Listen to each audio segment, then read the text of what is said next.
simpleng payak lang talaga yung mensahe ng Diyos.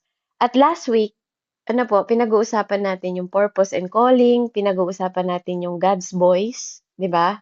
So para tayong nasa series na gustong ipaunawa ng Panginoon sa bawat isa sa atin kung paano tayo lalakad through that, amen, na meron po tayong pangunawa. So dito, no, yung pag-aaralan natin ngayong gabi is about sa mystery, secret, and revelation. Pero magtututok lang po muna ako sa revelation. Wala pa kasi ako ng mga mystery and ano. So, hihintahin ko pa yung ano kasi doon pa lang po ako sa revelation. Ano na ako. Alam niyo po yun, parang busog ka na sandali lang, Lord. Pwede po bang ano lang, slow down lang kasi gusto ko rin tong mai-deliver ng mabuti, ng tama, na yung ma-absorb, mag-manifest sa bawat isa sa atin yung mensahe ng Panginoon. Na ano na, even yung mga bago, 'di ba yung mga bago mananampalataya ngayon, ano, ma-absorb natin ng malaya tayo. Alam niyo yun, yung meron tayong understanding talaga. Kasi alam niyo po, hindi madaling magturo kapag magkasalo yung bago, tapos yung malalim, tapos yung nasa middle, ano po.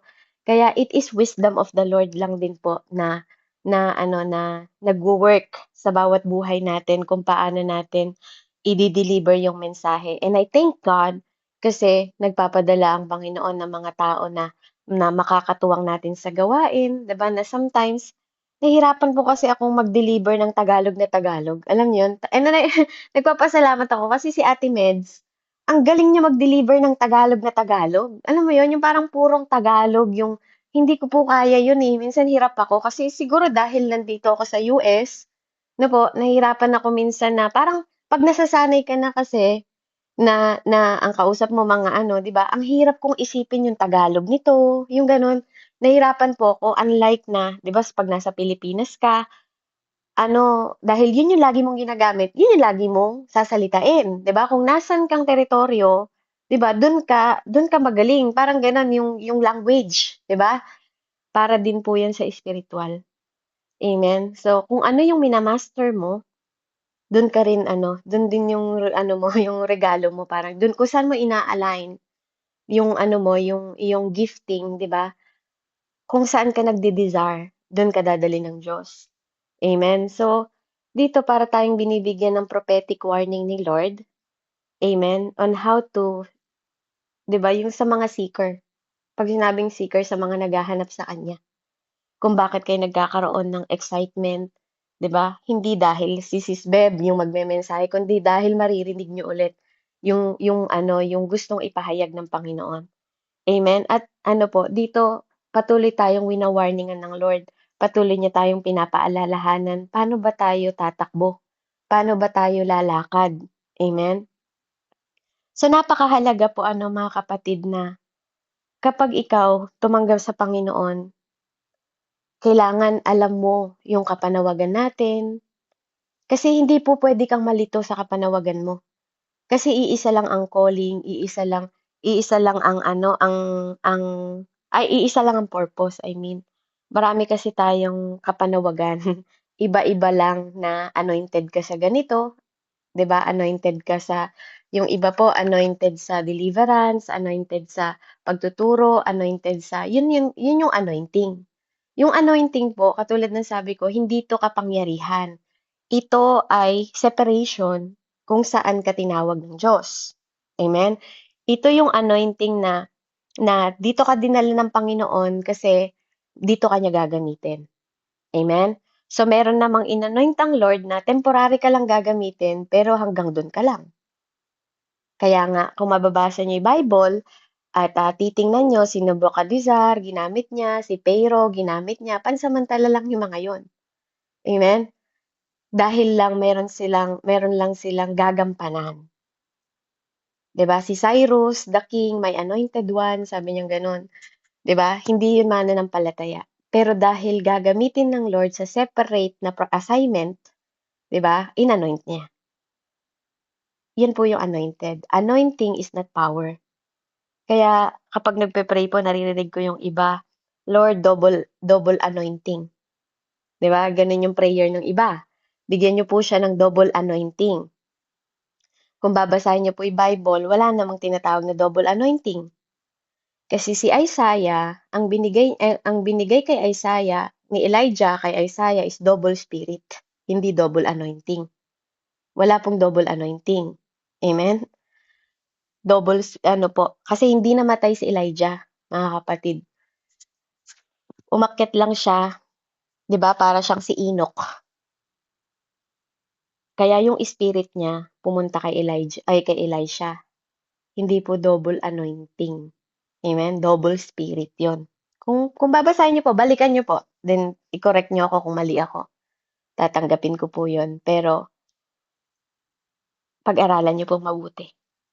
Kasi sometimes nanggagaya na lang tayo ng prayer ng iba, pero wala man tayong revelation. Mahirap po yung gaya-gaya tayo. Kaya tayo hindi ginawa ng Lord na clone. Alam niyo yung clone?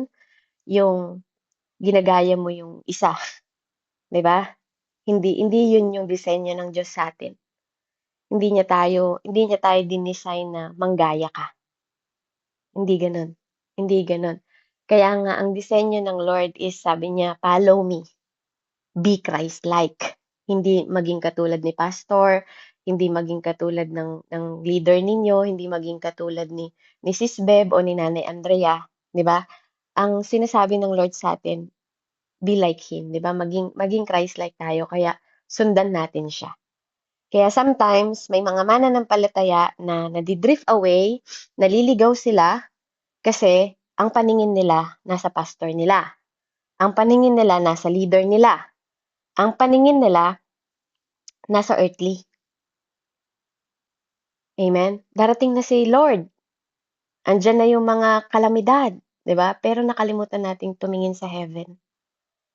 I like the way na tinuro ni Nanay Andrea dun sa spiritual mentoring na handa ng handa yung mga tao sa big one. Takot na takot sa big one, pero parang hindi nakilala yung big one na talagang big one. That is the wisdom. Na po, na hindi ka dapat natatakot sa mundo sa sinasabing big one dito kasi may kilala kang big one. And that's the only, our Lord and Savior. He is the only big one. Kung merong big one sa mundong ito, wag mo siyang tingnan na yung sinasabing big one. Na kahit tayong mga mananampalataya natatakot sa big one na yun. Saan ka natatakot? Sa big one na yun o sa big one na talagang big one? Mas matakot tayo doon. Mas magkaroon tayo ng mataas na reverend doon. Amen. Let's pray po. Heavenly Father, in the mighty name of Jesus, our Lord and Savior, we thank you, Father God. Salamat po sa wisdom, knowledge, and understanding. Salamat, Holy Spirit, sa revelation, Panginoon, na ibibigay mo sa oras na to. Salamat, Panginoon, na nasa kalagitnaan ka ng gawain. Salamat sa bawat salita na ilalagay mo sa aking mga labi, Panginoon, na magpahayag ng mga banal, katuwiran, kapangyarihan ng iyong mga salita na siyang magbibigay ng impormasyon at pagbabago sa isip at puso ng bawat isa na tinawag mo sa oras na to. Maraming salamat, Panginoon, na ang kapangyarihan mo, Panginoon, ay umiikot, O God, at hindi pinatatahimik, Panginoon, ng anong bagay sa mundong ito, kundi ikaw, O Diyos, ang maghahari at paghaharian mo ang bawat buhay ng bawat isa, even ng bawat pamilya namin, Ama. Salamat, Panginoon, na walang sino man ang makakapag-snatch sa amin sa iyong kamay at sa kamay ng iyong Ama. Hayaan mo ang salita mo, Panginoon, ang magbigay ng katwiran, ng dahilan, Panginoon, ng kapangyarihan at buhay sa bawat isa sa amin, Ama, even ang daan at kaparaanan, Panginoon, pag-iisip na nagmumula sa iyo at hindi sa pag-iisip ng mundong ito. Purihin ka dakilang Diyos sa pinakamataas na pagsamba sa pangalan ni Jesus, na aming Diyos na tagapagligtas, sa ngalan ng Ama, Anak, at Espiritu Santo. Amen. Amen. So praise God po, ano. So bakit ko sinasabi na mahalaga po na alam natin yung purpose natin, alam natin yung calling natin. Amen. Kasi sometimes ano po, pag naghahanap tayo ng mentor natin, pag naghahanap tayo ng mga tao na magli-lead sa atin, yung ating father and mother in the faith, 'di ba? Sometimes ano po, ang nangyayari kasi dahil hindi natin alam yung ating calling and purpose, para nating sinisip-sip sila. Alam niyo po 'yun? parang nadi-dishonor natin sila in a way na parang ang gusto natin, yung mga spiritual natin na mother in faith at saka yung father in faith natin ang mag-covering sa bawat isa sa atin. Amen? So in a way na parang hindi mo namamalayan na nadi-dishonor mo sila. Kasi ang gusto mo, sipsipin sila. Yung parang ganito yung sitwasyon ko, ganito yung sitwasyon ko, ganito yung sitwasyon ko. Na parang hiningi mo yung mother of faith mo para ubusin sila. Hindi ka naghanap ng mentor, hindi ka naghanap ng leader mo para ubusin mo yung lakas nila para lang sa'yo. Kaya napakahalaga na una mo, bago ka maghanap ng mother in faith mo, hindi po yun masama. Hindi masama na naghahanap ka. Pero bago mo hanapin yung mother in faith mo, yung father in faith mo, siguraduhin mo muna na nahanap mo yung Diyos mo. Amen? Kaya bawat mga taong dinadala sa akin ng Panginoon, bakit ko tinuturuan na hanapin niyo yung Diyos? Bakit ko tinuturuan na dito kayo, 'di ba? Magbasa kayo dito, mag-ano kayo dito. Kapag nagsasabi ako ng mga bagay na nabasahin mo 'to, 'di ba? Um, may dahilan 'yun. Hindi ako nagsasalita sa tao na wala yung dahilan kasi God want her or want him to grow sa aspect na 'yun. Kasi 'yun yung receive ko, 'di ba? So ang gagawin ko, gusto ko na magtiwala siya sa Diyos. 'Di ba? And sometimes, nararamdaman ng bawat isa, parang hindi na ako pinapansin ni Sis Beb. Kasi gusto kong maalala mo yung pinaalala ko sa'yo. 'Di ba? Na hindi ako ang source. Hindi ako ang source mo. Tutulungan kitang mag-grow to lead dun sa tunay na source. 'Di ba? Pero minsan kasi, ang mali sa atin, naghahanap tayo ng mother of faith, naghahanap tayo ng father of faith, na parang sila yung gusto nating sipsipin. Kaya ang nangyayari, natutuyot sila. 'Di ba? Parang si mother sometimes minsan naman, 'di ba po, 'pag immature yung natagpuan mo, 'di ba? At emotionally natagpuan mo, ang mangyayari sa kanila, madadamay na kayo. Pare-pareho na kayo magkakaroon ng makikita mo kasi yung revelation ng isang matured na leader, makikita mo ang revelation ng isang matured na nanay or tatay spiritual o sa pananampalataya, 'di ba? Kapag kapag nakikita mo na silang nagre-respond. Amen? Kung paano sila nagre-respond sa nangyayari sa buhay nila, kung paano yung buhay nila. Kaya mahalaga po na bago ka maghanap ng mother mo, bago ka maghanap ng father mo, seek God first. Si God ang una. Amen? So sila, di ba, magko-covering sila sa'yo. Mahalaga kasi yun eh, may covering ka ng prayer, may covering ka. Kaya ka naghahanap ng mother of faith kasi sila yung nagdadasal para sa'yo, sila yung nagko-cover sa'yo, 'di ba? Sila yung nagbibigay ng mga bagay na minsan kasi merong mga revelation na hindi na wala sa 'di ba? May maturity na wala rin sa kaya gusto mo, 'di ba, na makita 'yon. Pero hindi para magkaroon ng alam mo magkaroon kayo ng both of you na nashi-shipwreck kayo, pareho kayo lulubog na dalawa. Amen? So, wag pong gano'n, 'no? Wag tayo mga mahal na kapatid, nanay, mga ano po, ano, wag tayong ma-fall in love sa title. Wag kayong ma-fall in love sa title. Ma-fall in love tayo sa functionality ng divine calling. Yung divine calling mo, dun ka ma-in love, 'di ba? Yung alam mo yung hinahanap mo siya, nagugutom ka, nauuhaw ka, na makita yung divine calling mo. At habang nauuhaw ka doon, 'di ba, lumuluhod ka, 'di ba? Nagpapakumbaba ka sa Panginoon, nagkakaroon ka ng humility, 'di ba? Alam mo yung nilalakad mo yung sarili mo, kasi ang fasting po hindi naman nagbibigay ng kapangyarihan ng fasting. Ang fasting nagbibigay siya ng disiplina sa sarili mo, humility sa harapan ng Panginoon, hindi siya nagbibigay ng power. Okay? Ang power po hindi galing sa fasting. Ang fasting po nagbibigay ito ng humility kasi tinuturuan mo yung sarili mong disiplinahin na hindi ang pagkain ang Panginoon mo, kundi yung lumalabas na salita ng Diyos. Sabi nga sa Matthew 4:4, Amen? Kaya huwag kang ma-inlove sa title. Amen? Hindi yung lumalapit ka sa taong mga maimpluwensya kasi gusto mo yung title nila. Hindi po. Mas ma-inlove kayo sa divine calling sa inyo ng Panginoon. Amen? Hayaan mo na kapag na-inlove ka sa Panginoon, 'di ba? At naintindihan mo, naunawaan mo ng malinaw yung divine calling mo, si Lord Jesus mismo ang magre-reveal ng sarili niya sa'yo. Yung assignment mo sa buhay mo. Kung ano yung assignment mo sa buhay mo. Kaya nga naririnig ko yung patotoo ni Ate Billie Jean kanina, I thank God. Nagpe-praise ako sa Lord habang nagta-type ako ng prayer point natin, ng individual prayer point natin. Amen? Kasi na-gets niya yung gusto kong ipaunawa sa kanya. Na-gets niya yung mensahe. Amen? Na-gets niya. Minsan hindi ako pinapansin ng iba eh. Pero hindi dahil gusto kong pansinin niyo ako, hindi. Sometimes, dati sinabihan ko si Kuya James, basahin mo yung Roma. Hindi niya ako pinansin kasi hindi siya nag-feedback sa akin. Wala siyang sinabi na, Sis Bev, natapos ko na yung pinapabasa mo. Which is wala pang problema doon. Wala pang problema. Dati sabi ko kay Jane, basahin mo yung yung Corinthians, tapusin mo yung Corinthians. Di rin niya ako pinakinggan. Pinakinggan niya na ako until dumating yung point na nag-fasting tayo ng 24 hours.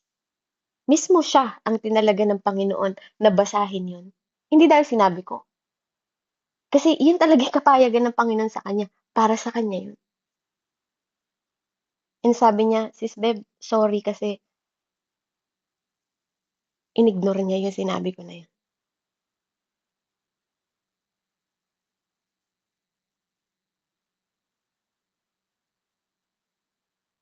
And sometimes, kapag ini-ignore natin yung sinasabi ng mga tao, nagkakaroon tayo ng delay sa buhay. At yun yung nangyari sa mga 10 virgins. Kasi masyado silang nakatutok sa world. Masyado silang nakatutok sa nangyari sa mundo. Kaya nung dumating na yung inaantay nila, yung iba natuyuan ng langis. 'Di ba? Natuyuan sila. Kasi sometimes nagsisik tayo sa maling guidance. Kasi sometimes nauuhaw tayo sa title, nauuhaw tayo sa kapangyarihan, nauuhaw tayo sa anointing, na dapat isang bagay lang kung meron kang dapat kinakauhawan, yung Lord yun eh.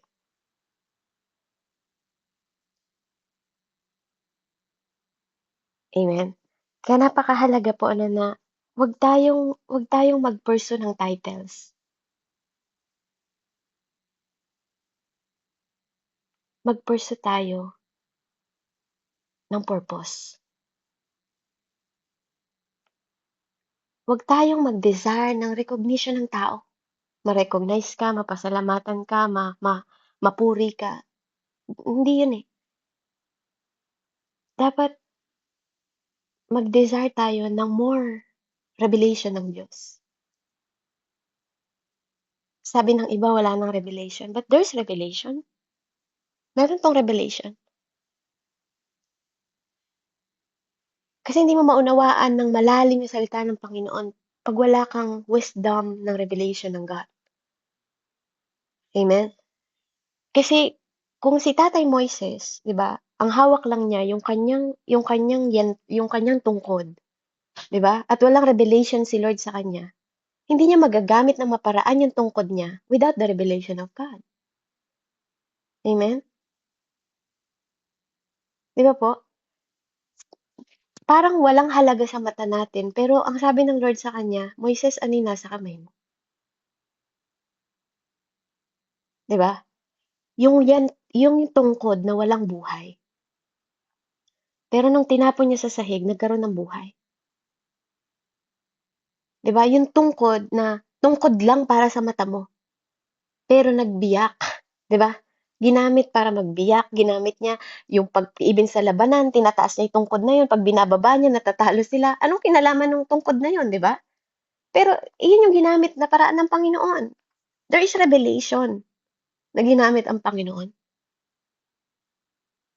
Kaya nga napakahalaga po na seek your calling, 'di ba? Wag yung title, yung purpose. 'Di ba? Wag kaya seek yung God first. Wag yung mother in faith, wag yung muna ang una. Una siya. Una siya. Siya yung una mong mahalin. Siya yung una mong hanapin. 'Di ba? Hindi yung lumalapit ka kaagad sa ganito kasi may gusto ka lang malaman, may gusto kang power, may gusto kang anointing. Sometimes yung iba nauuhaw na lang sa prophetic eh. Kasi gusto mo yung marinig yung magaganda, 'di ba, na kapahayagan. Pero 'di mo ba gustong marinig, 'di ba? Yung gustong gawin sa'yo ng Panginoon. Hindi mo ba gustong gawin yung purpose mo? Gusto mo na lang bang marinig yung magagandang salita ng prophetic? Naririnig mo nga yung magagandang salita ng mga prophetic, 'di ba? Pero hindi mo naman nagagawa yung purpose mo. Ano nangyayari sa atin? Nade-delay tayo, nasasayang yung oras natin at panahon natin para tayong mga 10 virgins na natutuyuan ng langis na hindi natin namamalayan. Kaya pag dumating na yung Panginoon, 'di ba? Wala tayong ilaw. Kaya napakahalaga po ano na hindi mo lang hinahanap yung ang prophetic warning sa atin dito na mga seeker kasi we are prophetic because of Jesus Christ. 'Di ba? Yung warning sa atin dito ng Panginoon, siya muna isik natin. Amen? Kasi you are in danger kapag hindi si God ang sinisik mo. Kasi kahit magkaroon ka pa ng kahit napakataas na title sa mundong ito, kung yung King of King ang hindi mo sinik and Lord of Lord ang hindi mo sinik, magiging foolish virgin ka. 'Di ba? Kaya bakit ipinapahayag ng Panginoon sa pamamagitan ng buhay ko na magkaroon tayo ng tenga na marunong makinig ng tinig niya. Kailangan kaya mong i-determine yung tinig na nagmumula sa Diyos at tinig na nagmumula lang sa knowledge ng tao. 'Di ba? Yung lumalabas sa bibig nila. Kaya susi po yung magkaroon tayo na naka-anchor tayo hindi lang sa word. Kapatid, word is not enough. Kasi kung sapat na ang word, sana nakontento na si Tatay Paul. Si Tatay Paul po, pag inaral niyo ang buhay ni Tatay Paul, isa siyang theologian, magaling, matalino. Pero nung nakita niya yung revelation ni God, 'di ba? Mas malalim siya sa ibang apostoles. Kasi yung natanggap ni Tatay Paul is revelation ni God. Sabi sa salita ng Diyos, 'di ba? Sabi sa salita, kailangan niyo magpatuli. Pero ang revelation kay Tatay Paul, hindi niyo na kailangan 'yon. Kailangan niyong ipatuli yung inyong puso. Circumcise ng puso. 'Di ba? Same word, pero may revelation. May mga tao na aral ng word, pero walang revelation. Word is not enough kasi the Holy Spirit will teach you to reveal kung ano yung meaning ng word. Kaya nga may mga tao na nagbabasa naman ako ng Bible lang pero hindi ko naintindihan. 'Di ba? Because there's secret, there is mystery, there is revelation. Even si Jesus Christ, sinabi niya yon. Kaya nga siya nagpapayag ng talinhaga kasi may secret doon. May revelation doon. Na ang makakaunawa lang, my sheep hear my voice and they follow me. Yung voice ni God ang magkukonvict sa kasalanan natin. Magre-restore sa failure natin. Mag-guide sa confusion natin. At mag-a-appear sa alignment natin. His voice. Kasi kapag nakatutok ka lang sa Word of God, di ba, hindi mo pwedeng dalhin yan kahit saan ka magpunta. Unless ikinintal mo siya sa puso mo. Di ba? Hindi mo pwedeng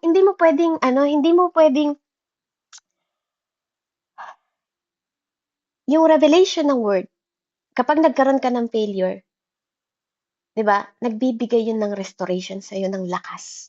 Kasi may power yung word. Kapag nagkakaroon ka ng confusion, 'di ba, without the revelation ng word, kahit binasa mo pa yung word, without the revelation ng word, malilito ka.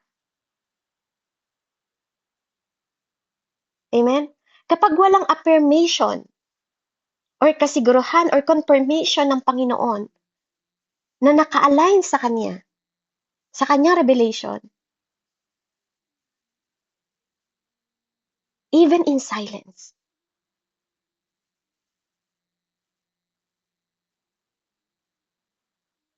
magkakaroon ka ng stranger feeling na parang, ikaw ba to, Lord?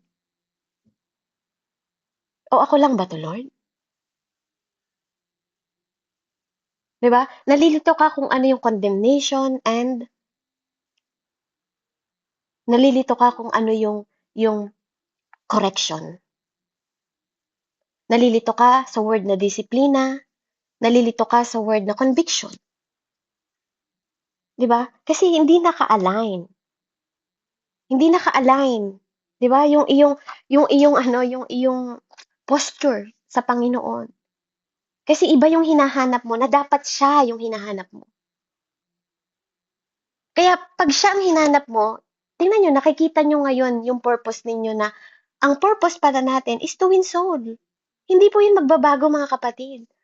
Ang purpose ng isang tao, hindi ka dapat malito na ano ba talaga yung purpose ko? Ba't ka nagtatanong kung anong purpose mo? Ang purpose ng isang tinawag ng Diyos ay to win soul, to restore soul. Kaya nga kahit balikan mo yung Old Testament, lahat ng mga judges doon, lahat ng mga namuno doon is to iligtas. I-restore ni Lord, i-redeem ni Lord, paikot-ikot lang. Tapos ikaw nalilito ka, may espiritu ka ng Diyos. Amen? Kaya return to calling. Balik ka doon sa kapanawagan sa'yo sa altar. Return to calling. Kasi kapag ganun na yung nangyayari sa'yo, ang dami mo nang hinahanap, ang dami mo nang kabisihan sa mundo, balik ka sa altar. Balik ka doon sa altar ng Panginoon. I-align mo with purpose yung sarili natin. Ma-fall in love tayo sa functionality ng Diyos, hindi sa function ng mundong ito. Hindi sa title. Amen? Kasi kapag tinawag ka ng Panginoon, kapag sa spiritual ka nakatingin, ambassador ka na eh.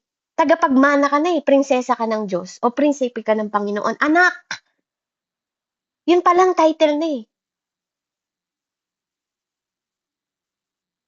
Napakahalagang title na po nun.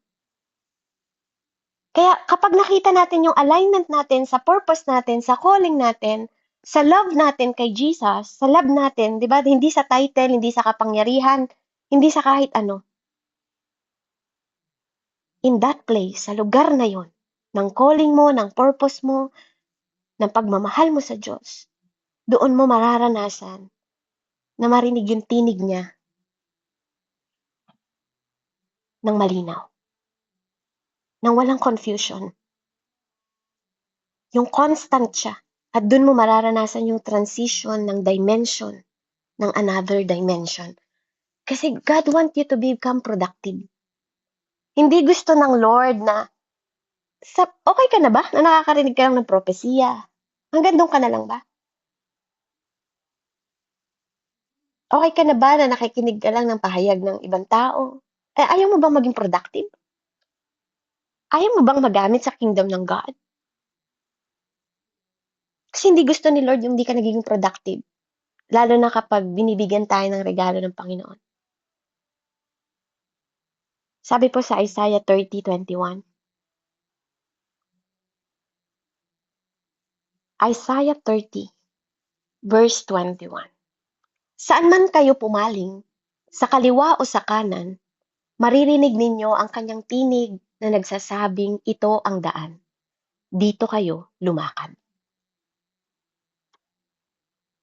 Kaya kailangan po, we have to anchor sa God voice. Katulad po ng lagi ko sinasabi sa inyo, hindi makikipag-usap ang Panginoon na nakikipagbiruan siya. Seryoso po ang Panginoon tuwing nakikipag-usap siya, kaya wag nating laruin na narinig ko yung boses ni God, 'di ba? na sinasabi ito kay Jane, bakit hindi mo narinig yung sinasabi sa'yo? 'Di ba?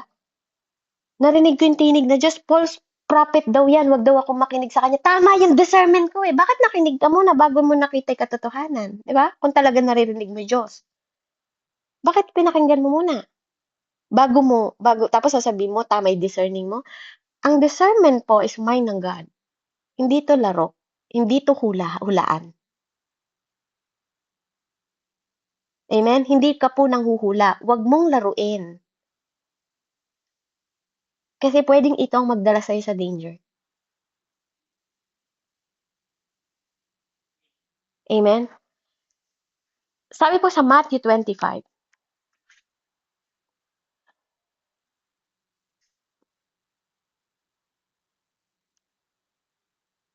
sa talinghaga po ng 10 dalaga. Ang kaharian ng langit ay may tutulad dito. May 10 dalagang lumabas upang sumalubong sa lalaking ikakasal. Bawat isa'y may dalang ilawan. Ang 5 sa kanila'y hangal at ang 5 na may matatalino. Ang mga hangal ay nagdala ng kanilang mga ilawan, ngunit hindi nagbaon ng langis. Ang matatalino na may nagbaon ng langis, bukod pa sa nasa kanilang ilawan. Naantala ang pagdating ng lalaking ikakasal kaya't inantok at nakatulong sila sa paghihintay. Ngunit nang hating gabi na, may sumigaw. Narito na ang ikakasal, lumabas na kayo upang salubungin siya. Agad, bumangon ang 10 dalaga at inayos ang kanilang ilawan. Sinabi ng hangal sa matatalino, bigyan naman ninyo kami kahit konting langis. Aandap-andap na ang aming ilawan. Baka hindi ito magkasya sa ating lahat. Mabuti pa'y pumunta muna kayo sa tindahan at bumili para sa inyo, tugon naman ng matatalino. Kaya't lumakad ang 5 dalaga upang bumili ng langis habang wala sila, dumating ang lalaking ikakasal. Ang 5 nakahanda ay kasama nilang pumasok sa kasalan at isinara ang pinto. Pagkatapos, dumating naman ang ibang dalaga. Panginoon, Panginoon, papasukin po ninyo kami, pakiusap nila. Ngunit tumugon siya, sino ba kayo? Hindi ko kayo kilala. Pagkatapos nito ay sinabi ni Jesus, kaya't magbantay kayo, sapagkat hindi ninyo alam ang araw o ang oras man. Amen. So dito po ito yung warning sa bawat isa sa atin. Kaya napakahalaga po na kung mapapansin ninyo, sabi niya doon, ito yung kaharian ng Diyos. Ito ay pumapatungkol sa kaharian ng Panginoon. Mula pa noong bata po ako, naririnig ko, darating na Diyos. Malapit nang dumating ang Diyos. Bata pa lang ako noon pa, hanggang ngayon po, sinasabi nila, malapit nang dumating ang Diyos. 'Di ba po? Even yung iba sa atin, 'di ba, sabi, malapit nang dumating ang Panginoon. Nakikita nyo na sa panaginip ninyo. Nakikita ninyo, 'di ba, nagpapahayag ang Panginoon, darating na siya. Pero dito sa kwento, yung matatalino at saka yung hangal. Sabi ko nga po noon, pareho tong mananampalataya kasi pareho silang nag-aantay sa Diyos. Hindi pala sapat yung pure ka lang. Kasi virgin sila lahat eh.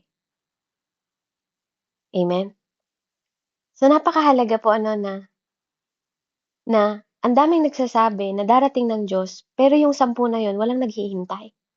Kasi tulog sila eh. Tulog lahat sila, 'di ba? Sumigaw lang yung lalaki, nandiyan na yung ikakasal. So ibig sabihin natulog silang lahat. Matalino at natulog. Ang lamang lang ng matalino, may dala silang ekstrang langis. 'Di ba? Na pinaghandaan nila. Pero malinaw po na ang pagdating ng Diyos walang nakakaalam. Kasi yung 10 tulog lahat eh, nung dumating. Amen? Nung dumating na, yung ilaw nung hangal, aandap-andap na. 'Di ba? Kasi darating ang Diyos na parang magnanakaw. Hindi ka nakahanda. Kaya yung mga sinasabi ng sa mundong ito, Amen? Huwag po tayong makinig sa mundo. Tumingin tayo sa langit. Doon tayo mag-focus sa langit, hindi sa nangyayari sa mundo. Kasi mamimiss ninyo yung pagdating ng Lord. Mamimiss natin yung pagdating ng Lord kapag nakatingin tayo sa nangyari sa mundo. Amen? Kasi minsan nakapokus yung mata natin sa nangyari sa mundo, hindi sa kaharian ng langit. Kasi kapag dito ka sa mundo nakatingin, madidistract ka. Madami kang bagay na magagawa na hindi pa kalooban ng Diyos, kahit mananampalataya ka. Kaya, ang ilaw po, nagre-represent ng insight. Kasi kahit sa church mo, pwedeng magkagulo. Pero kung nakatingin ka sa Diyos na yon, kaya nga sabi ko sa inyo, yung mother and faith ninyo and father in faith ninyo, di ba? Huwag sila ang titingnan ninyo. Ang tingnan nyo una, ang Diyos natin, ang tingnan natin. Siya dapat ang una nating hinahanap, hindi si Sis Beb, hindi si Nanay Andrea, si God. Amen? Okay. 'Di ba po? Si God. Kaya yung light, nagre-represent siya ng insight. Magkaroon tayo ng spiritual na mata na makita. 'Di ba? Maglakad tayo in the divine insight. Hindi sa mga nakikita ng mga mata. Kaya nga ang faith ay ang mga bagay na may kasiguraduhan ka kahit di mo nakikita. Amen? Yung wisdom is the preparation. Yung pag-iisip ng Panginoon na ibibigay sa atin na matatalino, yun yung preparation natin to look to heaven. Yung signs ng heaven. Not yung hindi yung earthly signs. Amen? Yung secret, yung mystery and revelation is still exist. Nag-e-exist po yun, whether you like it or not. Kaya nga, kaya nga sa mga tao na hindi na naniniwala sa revelation, sa mystery, di ba po? Pwede sila mapahamak. Pwede po bang magpabuklat sa Ephesians 1:17 po? Ephesians 1:17 po sa Tagalog.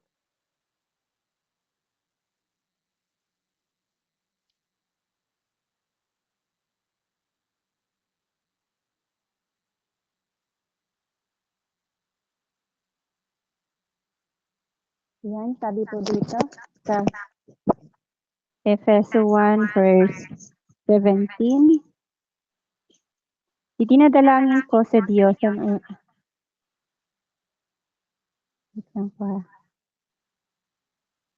Yan, idinadalangin ko sa Diyos ng ating Panginoong Kristo, ang Panginoong Hallelujah. May feedback kasi, hallelujah. Yan. Dinadalangin ko sa Diyos ng ating Panginoong Hesukristo, ang maluwalhating Ama, na pagkalooban niya kayo ng espiritu ng karunungan at pagpapahayag tungkol sa Diyos upang lubos ninyo siyang makilala. Amen po. Sama mo po yung 17 ate. Ay, yung 18 po. Naway liwanagan ng Diyos ang inyong mga puso upang malaman ninyo ang pag-asa na para doon ay tinawag niya kayo, kung gaano kasagana ang pagpapalang inilaan niya para sa kanyang mga banal. Amen po. Amen. Naway liwanagan kayo. 'Di ba? Sabi niya sa English, that the God of our Lord Jesus Christ, the Father of glory, may give unto you the spirit of wisdom and revelation in the knowledge of Him. So may revelation. May revelation po. The eye of your understanding being enlightened, that ye may know what is the hope of His calling, and the riches of the glory of His inheritance in the saint. We are saint. Tayo ay mga saint. Kaya pag hinanap natin si God, ano yung bibigay sa atin? And what is exceeding greatness, sabi niya sa 19, of His power to us ward who believe, according to the working of His mighty power. So tingin sa Diyos. Wag sa title. Tingin sa Diyos. Wag kay mother in faith.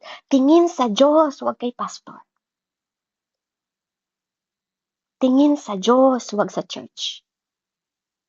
Tingin sa langit, wag sa mundo. Sabi niya sa 20, which he wrote in Christ when he raised him from the dead and set him in his own right hand in the heavenly places. 21, far above all principality and power and might and dominion and every name that is named not only in this world but also in which is to come.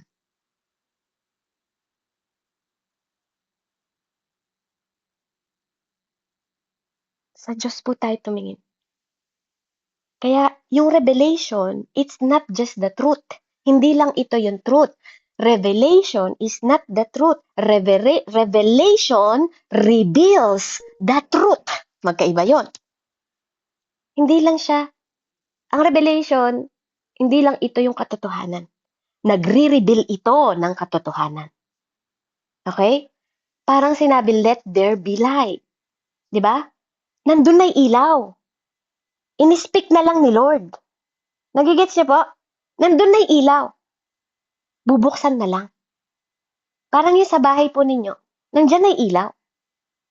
Kung gusto mong maging maliwanag yung kwarto mo, pindutin mo light switch. Nandyan yung ilaw. Nag-reveal ng katotohanan na nandyan yung ilaw. Nagets niyo po? Parang si Mary, di ba? Pumunta yung anghel sa kanya, pero ang totoo, di ba, nakatakda na yon. Sa Old Testament pa lang, may magbubuntis na babae. Di ba? Ni-reveal lang yung katotohanan. Nagigets niyo po yung sinasabi ko sa inyo? Di ba? Sinasabi sa aklat ng bagong tipan, pero sa old tipan pa lang, nandun ay truth. Nire-reveal lang yung truth sa bagong tipan. Na totoo yung propesiya. Amen? So, revelation reveals the truth. Yung revelation po, nire-reveal niya yung heavenly perception. Yung sinabi ng langit, yung pinahayag ng langit, yung pinahayag ng Ama. So, yung light po, nagre-represent siya ng insight natin, mga kapatid, na kahit di mo nakikita, alam mo, that is faith. Alam mo darating si God. Di ba? Kahit anong oras darating siya. Kaya nga lagi ko po sinasabi, seryosohin natin. Siniseryoso natin ang pagsunod at pakikinig ng salita kasi alam nating may darating. Amen? So yung revelation po, nagre-reveal siya ng truth. Hindi lang siya basta truth. It reveals the truth. Amen? Kaya kung sino yung mga may wisdom na pinagkakalooban, di ba, sila po yung nagpapahayag ng katotohanan ng Panginoong Diyos kasi hindi lahat pinagkakaloob sa bawat isa. Kaya nga may nagli-lead. Kaya nga may pastor, may apostle, may prophecy, may evangelist, and may teacher. Kasi they are the one na gagamitin ng Panginoon to equip the church. Amen? Kaya yung revelation po, si God, gusto niya yun i-impart sa bawat isa sa atin na ma-reveal sa atin ang katotohanan. 'Di ba? Kung laging bukas yung ilaw natin ng understanding. Kung handa tayo laging tumanggap. Kasi we are recipient. Tumatanggap. Kaya nga pinapaliwanag lagi nila pastor, 'di ba, na lumalakad tayo sa katagumpayan. Hindi tayo lumalakad sa magtatagumpay pa lang tayo. You are the saint. Sabi nga, pag may revelation tayo ng Panginoon, panalo na tayo. Amen? Kaya yung revelation ni Lord, gusto niya i-impart sa'yo at sa akin. Na ma-reveal yung katotohanan. Kaya nga mahalaga na isik natin siya eh. Mahalaga na hanapin natin siya. Hindi natin hinahanap yung anong bagay sa mundong ito. Amen? Sabi po sa Galatians 1, 10 hanggang 12. Hanapin ko po. Galatians.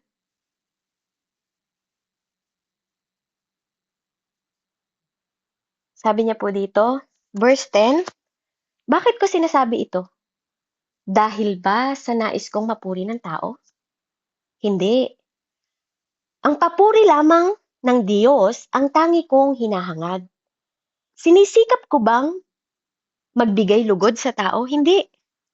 Kung iyan ang talagang hangad ko, hindi na sana ako naging alipin ni Kristo. Mga kapatid, nais kong nais kong malaman ninyo na ang magandang balitang ipinapangaral ko'y hindi kathanang tao. Hindi ko ito tinanggap mula sa tao at hindi rin ito tinuro sa akin ng sinumang tao. Si Hesukristo mismo ang naghayag nito sa akin. Amen? So yung mga tagapagturo, hindi nila ito tinuturo dahil sa sariling kaalaman, kundi sa revelation ng Panginoon. Doon sa side, huwag ka maingay. Yung side, kunin mo yung bag ko doon. Amen? So, yung revelation po, si Tatay Paul, lumakad siya sa revelation ni Jesus Christ kahit hindi niya nakasama si Jesus Christ. Yung truth ng revelation, hindi lang sa salita ng Diyos, kundi yung revelation ng salita ng Diyos. Amen? At hindi ito tinuturo, hindi ito dahil gusto mo lang mapuri ng tao, sabihin magaling ka, hindi po. Kasi kung yun ang mindset ng isang tao, 'di ba? Hindi magiging productive yung mga tao sa paligid. Hindi magkakaroon ng totoong reason bakit, 'di ba? Bakit po sila sumusunod sa Panginoon? Kasi nga ang gusto nilang mapuri yung sarili nila. And ikaw at ako, maging matalino po tayo. 'Di ba na magkaroon tayo ng insight na nagmumula po sa kapahayagan at tinig ng Panginoon na marinig natin, na do'n tayo nag-aapoy. Amen? Hindi lang sa perception ng mundong ito. 'Di ba? Kailangan lumakad tayo na may revelation po, na may insight na nagmumula sa Diyos. Yung insight na kung paanong, 'di ba, yung sa heavenly, amen? Sa spiritual realm po tayo, hindi sa mga nakikita ng mga mata natin. Kaya kung wala tayong revelation po, kung wala tayong makukuhang revelation mula sa salita ng Panginoon, hindi natin maunawaan kung paano kumikilos ang Diyos. Kaya may mga tao na naglilid sa atin paano ito. Kasi may mga panaginip kayo, hindi nyo maihayag o ma-explain, di ba? May mga tao na pinagkalooban ng calling para sa panaginip. Di ba? Anointed sila para magpahayag ng panaginip. Hindi mo pwedeng hulaan, 'di ba? Hindi ka rin naman pwedeng magtutok lang sa panaginip mo na do'n ka na lang nakulong, 'di ba? Kaya nga mahalaga na nakatingin tayo sa Diyos. Kasi siya pa rin ang may kontrol ng lahat ng bagay. Meron kasing mga bagay na may mga tao na 'pag nanaginip na hindi na kayo napakali. Kapag hindi na naipahayag kung ano yung panaginip niyo, hindi na kayo makapakali, wala na po yung kapayapaan ninyo kasi nando'n ka na sa panaginip mo. Ano ibig sabihin ng panaginip ko? Kailangan may magbasa ng panaginip ko. Pero kung nakatutok ka sa God, 'di ba po? Hindi ka malilito. Hindi ka magkakaroon ng confusion kahit pa, 'di ba? Kung nagtitiwala ka sa kanya na ano man yung panaginip mo, 'di ba, i-pray mo din na i-reveal sa iyo 'yon kung wala kang matagpuan na taong magpapahayag ng panaginip mo. Hindi para ka ng hindi makatulog dahil lang sa panaginip mo. Amen? Kasi po, ang excellency sa mundong ito is nothing kung walang spirit ng Diyos. Kaya nga sabi, apart from the Lord, you are nothing. Kung walang Diyos, 'di ba, walang mabuti sa buhay natin. Kahit pa excellent ka, kung wala kang espiritu ng Diyos, hindi mo rin 'yun magiging productive. Hindi mo pwedeng i-credit 'yun sa kaaway. Kasi 'yun ang trabaho ni devil. Gusto niya kine-credit niya 'yung mga bagay sa kanya na hindi naman siya ang gumawa. 'Di ba? 'Yun 'yung gusto ng demonyo. Tinitingnan niya yung pwede kanyang i-dominate sa bagay na hindi naman siya nagbigay. Kaya doon tayo nalilinlang. Kaya mahalaga po na yung Spirit ng Panginoon, gina-guide niya po tayo. Kaya napakahalaga po ng revelation. Hindi lang basta sa word, kundi revelation ng meaning ng word na yon. Amen? Kaya nga, yung kapanganakan ni Jesus Christ, hindi yun bago sa Bagong Testament. Luma na yun. Nireveal lang ng truth. Di ba? Katulad ng salvation natin, hindi yun bago. Amen? Nireveal din yun ni Jesus Christ from Old Testament, darating ang Messiah. Nagets niyo po? Kaya may hinihintay tayo. Amen? Kaya wag lang nating hangarin yung mga naririnig natin sa church, hangarin din natin yung sasabihin ng Diyos. Kasi gusto ng Panginoon mag-grow tayo. Kung nasasapat na lang tayo sa mga naririnig natin sa church at hindi tayo nag-aaral, hindi natin sinisik si God, yung tinig ng Diyos, 'di ba? Hindi po tayo mag-grow. Dapat constantly nag-grow tayo, araw-araw, continually nagpa-progress tayo. Next thing, lagi tayong nauuhaw sa fire ng Diyos, sa revelation ng Panginoon. Hindi po masama na we believe in the Bible, 'di ba? Meron nga nagsasabi Bible believing church, 'di ba? Pero may revelation pa rin po yung Bible na 'yon. Growth is necessary. Sa bawat isa sa atin, kailangan po nag-grow tayo. Hindi dapat tayo lack ng spiritual productivity. Gusto ng Panginoon, magkaroon tayo. Maging productive tayo. Kaya kung mababasa ninyo yung mga gift na binigay ng Lord, gusto niya magdoble yon. Pagdating niya, gusto niya nag-multiply po yon. Hindi po yun natatapos lang sa pag-receive natin sa God. Na nag-aantay tayo na maging bride tayo, aantayin lang natin si God na wala tayong ginagawa. Hindi po natatapos yan sa receiving Jesus Christ. Kaya nga kung babasahin niyo yung Acts, natanggap niyo na ba yung empowerment? Di ba? May empowerment pa. Kaya ang sign na nagre-receive tayo sa Kanya, di ba, nagiging productive tayo sa spiritual growth. Nagkakaroon tayo ng spiritual maturity. In advance. Nag-a-advance tayo. Hindi tayo nasasapat. Na, alam niyo po, kaya ang goal ko, 'di ba? Ako po, ang desire ko, gusto ko maraming matuto.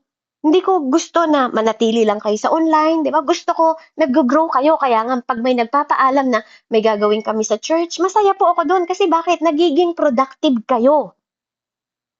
Kasi hindi kayo akin. Sa Diyos kayo. Masaya ako na makita kayong nag-grow. Kasi pagdating ng araw, 'di ba, masasabi ko na naging part ako ng buhay ninyo. Amen, na nag-grow kayo. Hindi ako masasaktan na iwan niyo ako pagdating ng panahon kasi lagi kong sinasabi, hindi laging nandito si Sis Beb.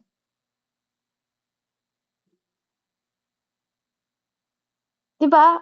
Hindi porke, 'di ba, nagagamit ka outside, 'di ba? Lalayo na tayo bilang pamilya, we're still family, 'di ba? Pwede pa rin tayo magkaroon ng connection na alam mo ba Sis Beb, yung masaya ako na marinig, alam mo may soul na tumanggap sa ganito, nagpahayag ako sa ganito, alam mo ba, na-share ko yung tinuro mo, masaya po ako doon, hindi ko yun pinagdadamot kasi that is the wisdom from God din na gusto kong maipahayag nyo sa ibang tao. Kaya nga nagkukontinually ako mag-aral kasi gusto ko may patuloy na matuto. Patuloy kong ma-share po yung sinishare ng Panginoon sa akin. Amen? Kaya purihin po ang Panginoon. Yun lang po yung aking ano ngayon na wake up call sa bawat isa sa atin. Na wag tayong maging foolish.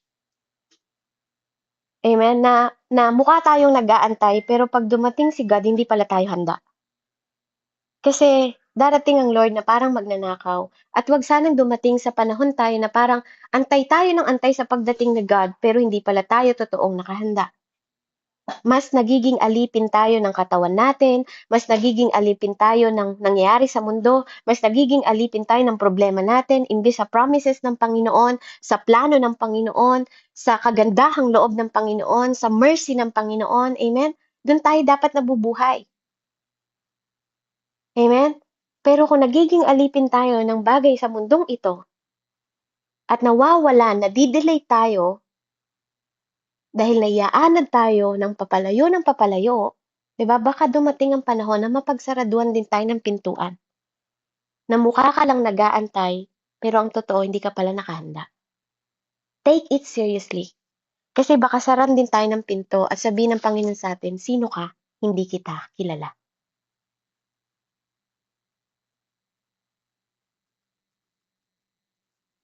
Amen? Hindi po masamang magtrabaho. Isama nyo lang sa bawat kwarto ng buhay ninyo, bawat detalye ng buhay natin, kasamang Diyos. Na ginagawa natin yung calling natin and purpose natin. Amen? Na lagi tayong nakahanda. Yun lang po yung warning sa atin ng Panginoon na sinisik din natin siya at 'di ba po, na inuuna natin sinisik bago sa lahat ng bagay sa atin. Amen? So, hindi sa emotion, kundi sa faith. Hindi sa nakikita ng mata, kundi sa hope na mayroong binibigay ang Panginoon sa atin. Amen? Discoverin po natin, no po, yung marami pang nakalaan na spiritual na pwede pa tayong lumago. Magpatuloy po tayo. Amen? Purihin po ang Panginoon. Let's pray. Hallelujah. Father, in the mighty name of Jesus, we thank you, Panginoon, sa bawat kapanawagan mo, sa bawat buhay namin, Panginoon. Salamat, Panginoon, sa buhay na intentional mong binabago, intentional mong pinagkakalooban, Panginoon, ng purpose sa bawat isa sa amin. Lord, we confess that without your voice, Ama, hindi po namin kayang lumakad sa ilaw, Panginoon, na maging gabay namin, maging patnubay namin, Panginoon, dahil wala kaming magiging direksyon. Lord, we cannot fulfill the reason kung ano man ang dahilan, Panginoon, na sinend mo kami sa mundong ito kung hindi namin aalamin ang liwanag, ang insight na pwede namin makita sa guidance and direction, Panginoon, na pinulpil mo na sa buhay namin. Because you don't have promises, Father God. You fulfill all the promises. Kailangan na lang namin ng revelation of truth, Father God, na makita that you fulfilled everything. Na lumalakad kami sa fulfillment na ginawa mo sa tinapos mong work, Father God, sa mundong ito. Na yun yung ma-reveal sa thought namin, sa puso namin, Panginoon, habang lumalakad kami, ano man ang pagsubok sa mundong ito. Na Lord, buksan mo yung mga tenga namin, na marinig ka namin na paulit-ulit bawat araw, na nagbibigay ka ng instruction, Panginoon, nagbibigay ka ng leading, ng guidance, Panginoon. Salamat sa conviction, salamat sa guidance, salamat sa restoration na pinagkakaloob mo. Salamat, Father God, na sa magitan ng iyong precious Holy Spirit, Father God, na tumutulong at nagko-comfort sa amin. Lalo naming na i-align yung puso namin, yung aming isip, Panginoon, sa pag-iisip na meron ka, yung wisdom na meron ka, Panginoon, para ma-confirm yung bawat step namin, Panginoon, sa mundong ito. Na ikaw ang foundation namin at hindi ang mundong ito. Yung salita mo na may katambal na pangako at gawa, na ikaw mismo ang nag-alay ng iyong buhay sa krus ng Kalbaryo para matanggap namin ang kaligtasan at buhay na walang hanggan na nakalaan para sa bawat isa sa amin. Dalangin ko, Panginoon, na huwag kaming ma-confuse, kundi magkaroon kami, Panginoon, ng lakas ng loob at encouragement, Father God, para sa divine purpose namin at calling namin sa mundong ito na ginagabayan at pinapatnubayan. Lord, you are the revelation of Father. Ikaw ang revelation ni Yahweh na dinala sa mundong ito. And ikaw, Father God, Jesus, ang revelation ng Holy Spirit na nagdala sa mundong ito. You leave us to send the helper and comfort na walang iba kundi ang precious Holy Spirit na naninirahan sa bawat vessel namin. Lord, hayaan mo na sa pamamagitan ng buhay namin, marating din namin yung border of destiny, Father God, na ma-reveal ka at mag-glorify ka sa aming mga buhay. Dahil na-fulfill namin, narinig namin, at na-reveal sa amin ang revelation, Panginoon, na nag-glorify sa pangalan mo at nagtaas above all. Hindi sa sitwasyon na pinapasok namin o kalagayan namin, kundi sa mga bagay na kaya mong ibigay sa amin. Para sa pagdating mo, Panginoon, sa second coming, O God, na kahit natutulog kami, handa kami sumama sa iyo. Na nagalak, na walang naiwan, kundi na nagkaroon ng fulfillment at kadagumpayan yung buhay namin dahil nagawa namin na hindi na delay dahil sa distraction ng mundong ito, kundi may fulfillment ng may kagalakan dahil victory kami. Nadatnan mo kaming productive, nadatnan mo kami, Panginoon, na nasa ayos na posture at naka-align. Na walang iba kundi sa iyo. Purihin ka, dakilang Ama, sa pinakamataas na pagsamba, sa pangalan ni Jesus na aming Diyos na buhay, sa ngalan ng Ama, ng Anak, at ng Espiritu Santo. Amen and amen. Glory to God po, and God bless po sa bawat isa. Praise the Lord. Ayan. Amen. Maraming